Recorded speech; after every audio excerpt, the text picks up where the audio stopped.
बे खौरांगिरि मेलनि गेजेरजों कामरुप मेट्रपलिटन जिल्ला दुलाराय बर' फरायसा आफादा फंनैसो बाथ्रा मिथिहोनो नागिरदों, फोरमायनो नागिरदों, खावलायनो नागिरदों आरो लोगोसे वार्निंबो होनो नागिरदों जे नोंथांमोना नुबाय थायो ससियेल मिडियाफ्राव जे गोबां मानसिफ्रा गुवाहाटीयाव खारबोयो, सोरबा गुबुन हिन्जाव हौवाजों खारबोनाय, सोरबा गुबुन हिन्जावजों खारबोनाय, हौवा थासेयावब्लाबो हिन्जाव थासेयावब्लाबो गुवाहाटीयाव फैनानै बबेबा रुम भारा लानानै थाफैनाय जोङो नोंथांमोना मिथिबाय थायो आरो गोबां बेबायदिनो जाथाय जाबाय थानायखौ नोंथांमोना मिथियो जे गुवाहाटी नोगोरमायाव बेयाव गोबां फरायसुला फरायसुलिफोर दंफैयो।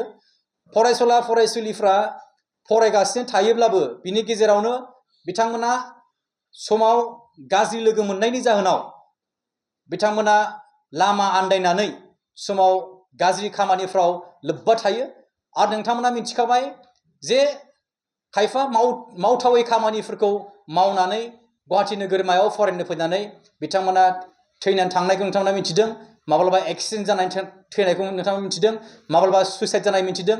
दा कामरुप मेट्रपलिटन जिल्ला दुलाराय बर' फरायसा आफादनिसिम एखमब्ला बा सानसेयावनो मोनबा गाहाम हौवा हिन्जाव खारलायनाय जों केसेसफोरखौ मोनो आरो लोगोसे माब्लाबा बिदिनो रेप केसफोरखौ जों मोनो आरो न'खराव हौवा हिन्जाव बुलायनायफोरखौ जों मोनबाय थायो। गोबां जिल्लानिफ्राय बांसिनानो बिटिआरनि जिल्लाफोरनिफ्राय जोंनिसिम कलफ्रा फैबाय थायो।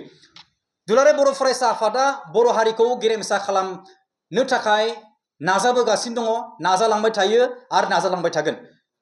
अब्लाबो जोंनि समाजाव ओरैबायदि मानसि दङ जे बर' हारिखौ गुबुंले खालामनो थाखाय गुबुन गुबुन खामानिखौ मावबाय थायो।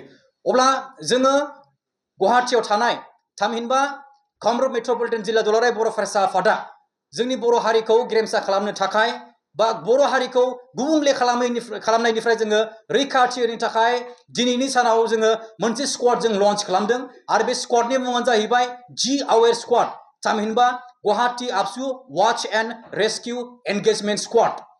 बे स्क्वाडाव माखासे रैखाथि भलन्टियार्स आरो संगालि भलन्टियार्सफोर थागोन। गुवाहाटी नोगोरमायाव मोनथाम पुलिस डिस्ट्रिक्ट्स दङ, ईस्ट, वेस्ट आरो सेन्ट्रेल।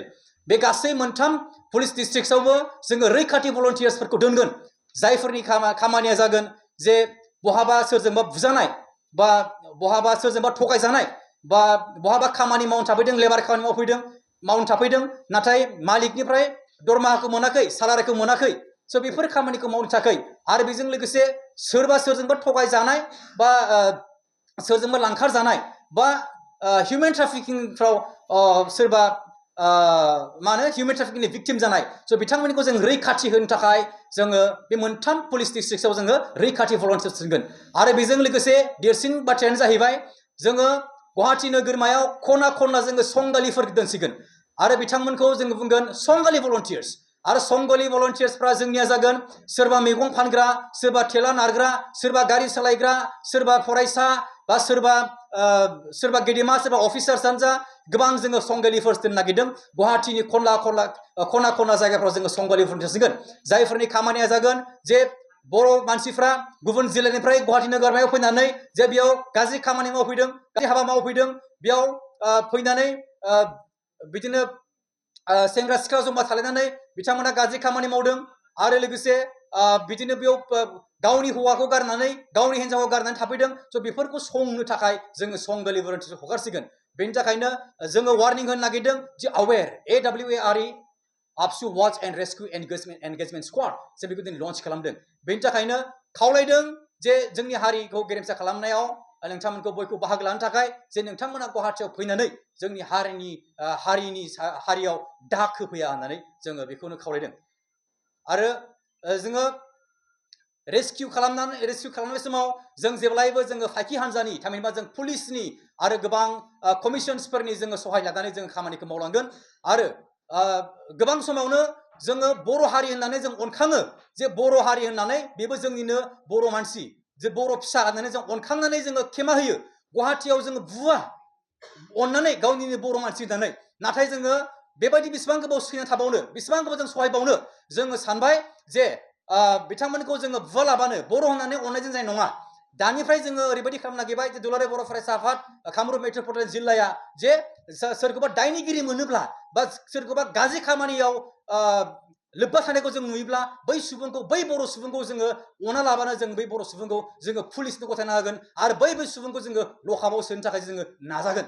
मानो होनबा जोङो बिथांमोननो जों लाइ होबाय थाया, जेसेबां लाइ होगोन इसिबांनो बर' होननानै जेसेबां अनगोन जों लाइ होगोन इसिबांनो बिथांमोना गाज्रि खामानि मावगोन। बिनि थाखायनो जोंनि दानि थांखिया जाहैबाय थिरांथाया बेनो जाबाय जे बै गाज्रि खामानि मावग्राफोरखौ एन्टि ससियेल एलिमेन्टस बा एन्टि ससियेल खामानि मावग्राफोरखौ जों लकआपआव सोनाय।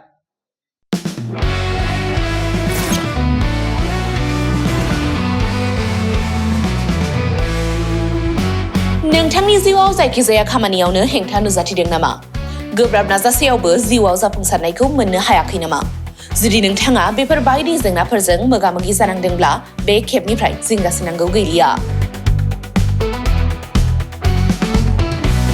मुलुग दरबाराव तन्त्र मन्त्रनि थाखाय बयनिख्रुइबो मुंदांखासिन थावनियानो जादों मायां। मायांखौ साधु बिद्यानि रायजो होननानैबो मिथिनाय जायो। बे मायांनिफ्रायनो तान्त्रिकनि सोलोंथाइ लानानै फैदों मुंदांखा रबि कबिराजा। बिथांनिफ्राय नोंथाङा नोंथांनि जिउनि गासिबो रोखोमनि जेंना जेंसिफोरखौ सुस्रांनानै लानो हागोन। बिसि फिसायनि गेजेराव जेंना, गोसो थोनाया गारनानै थाङोब्ला लाबोफिननाय, जुलिनि जेंना, साख्रि मोननो हायै, हा-हु, धोन सम्पथिनि जेंना, बायदि बायदि जेंनानिफ्राय उदां जानो एबा सुस्रांनानै लानो थाखाय नोंथाङा दिनैनो दानो जगाजग खालामनो हागोन रबि कबिराजखौ। रबि कबिराजखौ जगाजग खालामनो थाखाय मबाइल नाम्बार 7099193841 एबा 7086047381 आव कल खालामनो हागोन।